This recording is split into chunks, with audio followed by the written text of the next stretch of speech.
매일매일 새로운 사건들과 문제들 그리고 사회적 이슈들을 법률 사례를 통해 알아보는 김경진의 시사 돋보기 시간입니다. 오늘 이 시간에는 온라인 게임 셧다운 도입과 해외에서 식당을 운영할 경우 알아두면 좋은 상식에 대해 이야기 나눠보도록 하겠습니다. 도움 말씀 위해 김경진 변호사 자리하셨습니다. 안녕하십니까? 안녕하십니까?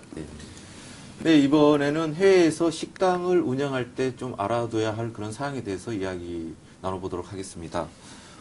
해외에서 이민을 가서 이제 살고 계신 동포들의 경우 이제 유독 식당을 경영하는 분들이 참 많습니다. 예, 그렇습니다. 그런데 이런 식당을 운영할 때 좀 주의할 사항들도 좀 많을 것 같습니다. 예, 그렇습니다. 어떤 것들을 좀 주의해야 될 것 같습니까? 예, 우선 이제 그 해당 지역, 해당 해외의 어떤 특성, 상권, 또 거주민들이 어떤 음식을 좋아하는지, 유동인구는 어떻게 되는지, 뭐 이런 것들을 좀 조심하셔야 될 것 같고요. 특히 이제 해외에서 일단 한식당을 하시는 경우가 많은데, 한식당 같은 경우 근처에 동종 경쟁업체가 있다. 이랬을 경우에는 이제 경쟁업체를 피해서 뭔가 좀 다른 업체를 운영하는 게 좋을 것 같고요. 법적으로 식당을 운영한다고 쳤을 때는 이제 제일 중요한 것이 식당을 운영할 법적 자격이 있는지, 체류 자격, 비자에 관한 문제인데요. 영주권을 확보한 상태에서 식당을 운영하면 아무런 문제가 없는데 혹시 투자 이민자로 가서 식당을 운영하는 경우가 있습니다. 근데 이 경우에는 투자 이민의 경우에는 한 5년 내에 일정한 수익금을 내지 않으면 투자 이민 자격을 상대방에서 더 이상 안 주는 경우가 있어가지고요. 조금 유의를 하셔야 될 것 같고요. 혹시 비자 때문에 본인이 직접 식당을 개설할 수 없다. 그럼 이제 제3자 명의를 빌려서 식당을 개설하는 수가 있는데요.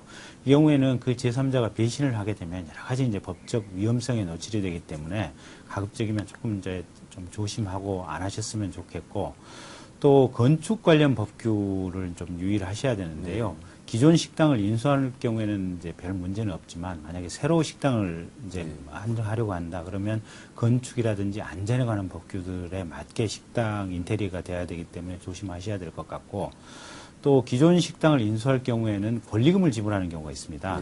근데 외국에도 권리금이 있냐 이제 이렇게 물어보시겠지만 실은 우리나라나 외국이나 상관습은 거의 비슷합니다. 그래서 이제 미국에서도 키머니라고 그래서 이제 권리금 지불이 있기 때문에 이 권리금을 지불하는 경우들이 많이 있는데, 권리금을 지불했을 때는 이 임대차 기간이, 그러니까 건물주로부터 이 식당을 운영할 수 있는 임대차 기간이 얼마나 오래 갈 것인지 이런 점들을 좀 유의하셔야 보야 되는데요. 권리금을 지급해놓고 한 6개월이나 1년 식당하고 그냥 임대차가 끝난다 이럴 경우에는 많은 손해가 예상되기 때문에 꼭 변호사를 통해서 어떤 식당 인수 계약, 또 임대차 내용 확인 이런 것들이 필요하겠습니다. 예. 뭐 우리나라에서나 뭐 해외에서나 이런 문서 같은 이런 것들이 참 그래도 중요한데요. 해외에서도 식당이나 가게를 인수하고 뭐 인수 받을 경우 좀 필요한 문서들이 따로 있습니까? 예, 이제 기본적으로 이제 공통되는 내용들이 참 많은데요. 이제 식당을 경영한다 이러면 우리나라에서도 세금 일단 신고해야 될 거 아닙니까? 그다음에 이제 위생적으로 깨끗해야 될 거고요. 그다음에 건물과 관련해서는 소방이라든지 안전에 관한 어떤 내용이 잘 되어 있어야 될 거고요. 또 하나가 이제 우리나라도 술 판매 문제 있지 않습니까? 미성년자라든지 국민 건강을 위해서 술 판매를 제한하는 국가들이 상당히 많습니다. 그래서 이런 소방, 또 세금, 위생 안전, 환경, 주류 판매 이제 이런 것들에 관한 허가증이라든지 문서들을 조심을 하셔야 되는데요. 이제, 특히 승계를 받을 경우에는 기존에 이제 이런 문서들을 고스란히 승계받으면 되지만, 만약에 새롭게 어떤 식당을 신설한다 이랬을 경우에는 건설이라든지 소방 안전에 관해서는 이제 건축업자나 인테리어 업자를 통해서 제대로 이제 어떤 위임을 해서 받아야 될 것이고, 본인 스스로 일정한 사전 지식을 가지고 받아야 될 것이고요.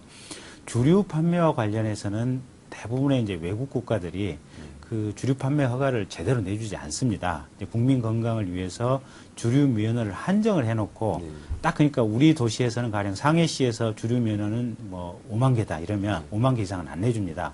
그러면 기존의 업체가 주류 면허를 포기하고 반납했을 때만 새롭게 이제 주류 면허를 내주기 때문에 식당에서 술 판매를 전제로 하는 식당이라 이랬을 경우에는 꼭 주류 면허가 있는 사람과 동업을 하시든지 아니면 주류 면허를 양수받으시든지 이런 절차가 필요하고요. 또 위생 관련해서는 이제 위생증이라든지 어떤 위생 허가증 이런 것들 철저하게 좀 유의하셔야 되겠습니다. 네, 그런데 이제 작은 식당을 경영할 때와 예. 대형 프랜차이즈 식당을 경영할 때 그런 좀 법적인 부분도 각각 다를 것 같습니다. 예. 어떻습니까? 이제 작은 식당을 혼자 경영해서 하면 이제 혼자 알아서 그 모든 것을 다 해야 되니까 참 번거로운데요. 프랜차이즈를 하게 되면 이제 프랜차이저 회사에게 이제 일정 금액을 돈을 지불해야 하기 때문에 그 부담이 좀 문제인데 사실은 이제 대부분 다 알아서 해주기 때문에 참 편리한 면도 많이 있거든요. 근데 이제 프랜차이즈와 관련해서는 제공업체에서 혹시 허위 과장 광고를 하는 것이 아니냐, 이제 이런 점들을 좀 유의해서 보셔야 되고요. 그래서 계약서에 광고된 내용들이 충실하게 좀 보장이 되는가, 또 특허라든지 상표 같은 것들은 또 제대로 좀 갖추고 있는 상태에서 프랜차이즈를 제공하는지 이런 것들을 좀 검토해보고 나서 프랜차이즈 계약을 체결하시는 게 좋겠습니다. 네. 우리나라에서도 뭐 식당에서 주류를 판매하는 것과 안 하는 거에 대한 예. 그런 인허가가 좀 다른데요. 예. 뭐 해외에서도 마찬가지입니까? 예, 그렇습니다. 네. 그 미성년자 보호 또 국민 건강 보호 문제 때문에 주류 문제에 대해서는 이제 상당히 한정적으로 대응을 하는데요. 그래서 앞서 말씀드린 대로 기존의 주류 판매 허가를 갖고 있는 사람과 동업을 하든지 아니면 주류 허가를 반드시 별도로 구매를 한 상태에서 주류 판매 영업을 하셔야 되고요. 그 주류 판매 허가 없이 영업을 하다가 적발이 됐을 경우에는 나라에 따라서는 상당히 엄청난 벌금을 물거나 심지어는 이제 식당이 폐쇄되는 경우까지 있기 때문에 이 주류 판매 문제는 상당히 중요한 문제이기 때문에 좀 유의를 하셔야겠습니다. 네. 그리고 이제 직원들의 이제 보건증 문제입니다. 우리나라 예. 같은 경우 이제 직원들이 일일이 이제 보건증을 이렇게 받아야 하는데 예. 이 부분도 마찬가지입니까? 예, 그렇습니다. 이 보건증, 특히 보건위생에 관한 문제는 선진국에서 아주 중시하는 문제인데요.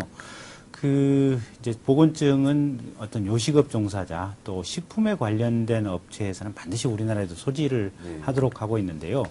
이제 미국 같은 나라에서도 우리나라 보건증과 똑같은 제도가 있습니다. 미국에 보면 디파트먼트 오브 헬스 서비스라고 하는 부서가 있는데요. 여기에서 보면 헬스 퍼밋이라고 그래서 거기서도 보건증을 발급을 해줍니다. 그래서 이 보건증 없이 식당 종사원을 어떤 종업원을 고용을 한다. 이랬을 경우에는 행정 지도를 받거나 벌금을 물고 심지어 또 어떤 명령에 이행하지 않으면 식당이 폐쇄되는 경우가 있기 때문에 유의를 하셔야 되고요. 이제 일본이라든지 중국과 같은 나라는 식당 경영이 아니더라도 그 나라에 체류하기 위해서는 장기 체류하기 위해서는 반드시 국가 자체에서 그냥 보건증을 받아야 되는 경우도 있기 때문에 사실은 좀 건강 문제 또 위생 문제 신경 쓰셔야 됩니다. 네. 그런데 이제 가까운 뭐 친척이나 지인, 예. 물론 이제 위생증이나 보건증이 없는 이런 분들이 뭐 바쁜 식당 일손을 좀 돕고자 이렇게 일을 도와준다가 이렇게 좀 적발이 되면 어떻게 됩니까? 일단은 이제 보건증이나 위생증이 없는 상태에서 종업원으로 일을 도와줬다 다 불법입니다. 근데 이제 처음에 한두 번 간단하게 걸린 정도라면 이제 일정한 범칙금이나 벌금을 납부하고 사실은 이제 어떤 보건증을 받은 상태, 다시 이제 재발급 받은 상태에서 식당을 운영하기 때문에 큰 문제는 아니고요. 이제 여러 번 반복되고 이러면 행정청의 어떤 좀 중한 제재가 가해질 우려가 있기 때문에 유의하시는 게 좋겠습니다. 네. 네, 모든 정책에는 그늘이 따르는 것 같습니다. 앞서 이야기 나눈 셧다운제 또한 예외가 아닌데요. 셧다운제는 청소년 게임 중독을 막기 위한 불가피한 선택이지만 또 게임은 문화이자 또 산업입니다. 건전한 게임 문화 안착과 더불어 산업 활성화를 위한 진흙책 등 그런 보완 작업도 꾸준히 펼쳐졌으면 하는 그런 바람입니다. 오늘 말씀 고맙습니다. 감사합니다.